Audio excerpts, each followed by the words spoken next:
கடவுள் என்னும் முதலாளி கண்டெடுத்த தொழிலாளி விவசாயி விவசாயி.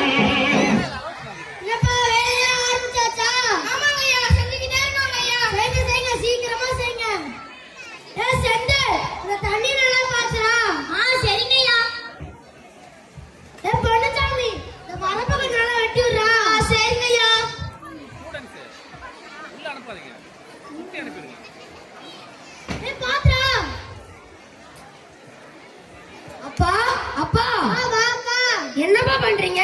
சாப்பிட்டீங்களாப்பா? சும்மா இந்த விவசாய நிலத்தை மட்டும் பாத்துட்டு இருக்காம உங்க உடம்பையும் கொஞ்சம் பாத்துக்குங்கப்பா. சரி வாங்கப்பா போய் உக்காரலாம்.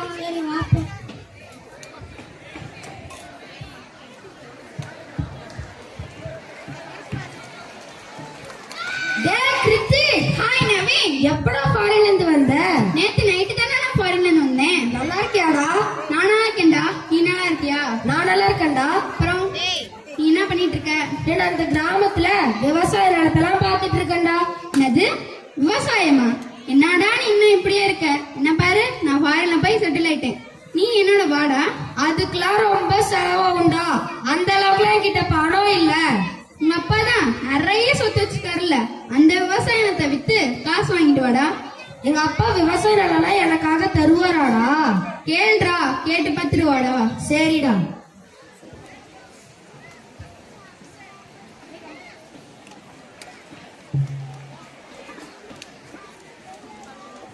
இன்றைய முக்கிய செய்திகள். வானிலை அறிக்கை. வங்கக்கடலில் நிலவிய மோந்தா தீவிர புயல் காற்றழுத்த தாழ்வு மண்டலமாக இருப்பதால் கனமழை எச்சரிக்கை அறிவிக்கப்பட்டுள்ளது. இதனால் மீனவர்கள் யாரும் கடலுக்கு செல்ல வேண்டாம் என கேட்டுக்கொள்கிறோம். நன்றி. ஐயோ, அப்படி வீணா போச்சு, பாருங்க, இப்படி வீணா போச்சு. அப்பா எந்திரிங்கப்பா, எந்திரிங்கப்பா. விடுங்கப்பா விடுங்கப்பா, நான் இருக்கேன்ல, பாத்துக்கலாம். வாங்கப்பா, வீட்டுக்கு போய் பேசலாம். அப்பா நான் ஒரு யோசனை சொல்றேன்ப்பா. சொல்லுப்பா. அப்பா இந்த விவசாய நிலத்தால நமக்கு ரொம்ப நஷ்டமா இருக்குப்பா. இந்த விவசாய நிலத்தெல்லாம் வித்து எனக்கு காசா தந்துருங்கப்பா. நான் ஃபாரின்ல போய் கை நிறைய சம்பாதிக்கிறேன். ஆமாப்பா, நானும் எத்தனை நாள் தான் இந்த வெயில கஷ்டப்பட்டுட்டோம். தம்பி விவசாயம் விற்க வேணாம்ப்பா. விவசாயத்தை வித்து தரீங்களா இல்லையா? விவசாயம் வித்து தர முடியாது. நீங்க விவசாயத்தை வித்து தரல, ஊரை கூட்டி பஞ்சாயத்து வைப்பேன். பஞ்சாயத்தா? ஆமா, அப்புறமேட்டு நாட்டாம தான் வந்து தீர்ப்பு சொல்ற மாதிரி இருக்கும். வித்து காசா கேக்குறான். ஆமா, நானும் 4 காசு சம்பாதிக்க வேணாமா? எனக்கு செட் ஆகாது. ஸ்ட்ரைட்டா நாட்டாமட்டோ பங்காளி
இதே பிறகு உனக்கு தெரியும். அந்த சொம்பை எடுத்து கொடுத்ததே நானா இருக்கும். ஐயா பேசிக்கிறேன் வர சொல்றா பஞ்சாயத்து வைக்கிறீங்களா? வாங்க ஐயா கூப்பிடுறாங்க. என்ற பஞ்சாயத்து ஐயா என் பையங்க விவசாயத்துல வித்து காசா கேக்குறாங்க ஐயா. என்னது விவசாயம் தான் விற்க சொல்றானா? ஆமாங்க ஐயா. ஆமாங்க ஐயா, இந்த விவசாய நிலத்துல வித்து எனக்கு காசா தர சொல்லுங்க ஐயா. நானும் ஃபாரின்ல போய் கை நிறைய சம்பாரிச்சு வீடு பங்களாலாம் கட்டுறதுக்கு தான் ஐயா கேட்கிறேன். காசுங்கிற காசை எப்ப வேணாலும் எங்க வேணாலும் எப்படி வேணாலும் சம்பாரிச்சுக்கலாம்டா.